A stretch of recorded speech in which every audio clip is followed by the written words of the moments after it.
মনা ময়ূর অত্যন্ত বুদ্ধিমান ও ন্যায়পরায়ণ পাখি, বনের জ্যেষ্ঠ পরামর্শদাতা। ভোলা হরিণ সহজ সরল ও শান্ত স্বভাবের এবং সে সবার প্রিয় বন্ধু। কালু শেয়াল সে ধূর্ত, চালাক এবং নিজের লাভের জন্য সবসময় অন্যদের ঠকায়। সিংহ রাজা সে খুব শক্তিশালী কিন্তু ন্যায়ের প্রতি খুব শ্রদ্ধাশীল। টুকটুক টিয়া খুব চঞ্চল, কথা বলতে পারে এবং সে সব খবর রাখে। বহুদিন আগেকারের কথা, দূরে এক গভীর বন ছিল। সেখানে সমস্ত পশু পাখিরা মিলেমিশে একসাথে বসবাস করত। সেই বনের রাজা ছিল সিংহ।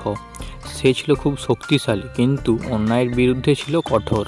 বনের নিয়ম ছিল সব প্রাণী সমান, কেউ কাউকে ঠকাতে পারবে না, সবাইকে একসাথে মিলেমিশে থাকতে হবে। কিন্তু একটি সমস্যা বেশ কিছুদিন ধরেই চলছিল। বনের এক কোণে বাস করত কালু শেয়াল। সে ছিল খুব চতুর আর সেই কারণেই সে অন্যদের ঠকিয়ে নিজের সুবিধা আদায় করত। অনেকেই এ বিষয়ে জানত কিন্তু কেউ কিছু বলার সাহস পেত না, কারণ কালু ছিল রাজসভার পুরনো দালাল। একদিন ভোলা হরিণ খুব কষ্টে কিছু গম জমিয়ে রেখেছিল শীতের জন্য। মনা ময়ূর ছিল তার বন্ধু। মনা ময়ূর তাকে গম তুলে আনতে সাহায্য করছিল। ঠিক তখনই কালু শেয়াল এসে তার কৌশলে ভোলা হরিণকে বলল, ভাই ভোলা, তুমি তো শুধু শুকনো গম খাও। আমি ওই পাহাড়ের পেছনে একটা মধু ফলের গাছ দেখেছি, একবার খেলে মন ভরে যাবে। তুমি বরং ওই মধু খেয়ে এসো। তখন ভোলা হরিণ বলল, আমি যদি এখান থেকে চলে যাই আর যদি কেউ আমার গম খেয়ে নেয় তখন আমি কি করব? না না, থাক, আমি যাব না। তখন শেয়াল বলল, তুমি চিন্তা করো না ভাই, আমি তোমার গম পাহারা দেব, তুমি নিশ্চিন্তে যাও। ভোলা হরিণ জানত না যে সেখানে এক শিকারীর ফাঁদ পাতা আছে। সে কোনো কিছুই না বুঝে শেয়ালের কথা শুনে সেই দিকেই রওনা হলো। ওইদিকে ভোলা হরিণ চলে যাওয়ার পর কালু শেয়াল তার সব গম খেয়ে ফেলে।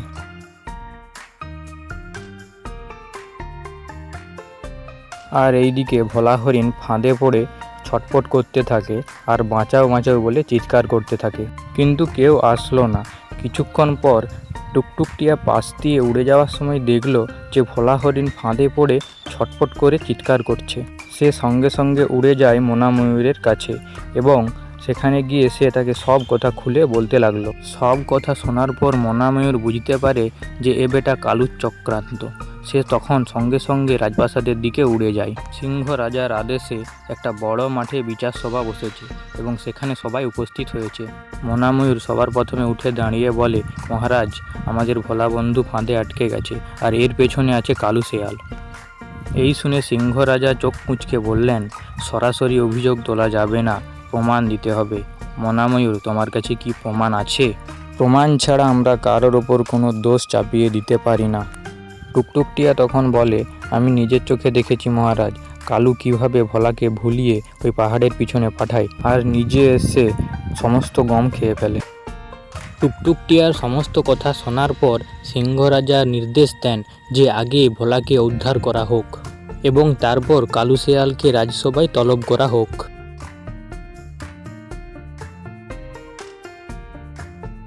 কিছুক্ষণ পর সবাই মিলে গিয়ে ভোলা হরিণকে উদ্ধার করে আবার রাজসভায় ফিরে আসে। এরপর কালুকে রাজসভায় তোলা হলো এবং রাজা কালুকে জিজ্ঞেস করলেন, টুকটুক টিয়া যা বলছে তা কি সত্যি? তখন শেয়াল সব কিছু স্বীকার করে নেয়। তখন সিংহ রাজা গর্জে উঠে বললেন, তুমি বনের নিয়ম ভেঙেছ, অসহায় বন্ধুকে ঠকিয়ে নিজের লাভ করেছ। তুমি ভোলা হরিণের জমানো সমস্ত গম খেয়ে নিয়েছ, এর জন্য তোমাকে শাস্তি পেতে হবে। আগামী 1 মাস তুমি সমস্ত বন পরিষ্কার করবে এবং কারো সাথে আর কোনোদিন চালাকি করবে না। আর যদি তুমি আমার কথা অমান্য করো তাহলে তোমাকে বন থেকে তাড়িয়ে দেওয়া হবে। সিংহ রাজার বিচারে খুশি হয়ে সবাই হাততালি দিতে থাকে আর ভোলা হরিণ আনন্দে কেঁদে ফেলে। এরপর থেকে বনের এক নতুন নিয়ম তৈরি হয়, যদি কেউ অন্যায় দেখে তাহলে সে প্রতিবাদ করবে। আর মনা ময়ূর, টুকটুক টিয়া, কালু শেয়াল এবং ভোলা হরিণ সবাই আনন্দে মিলেমিশে দিন কাটাতে থাকলো।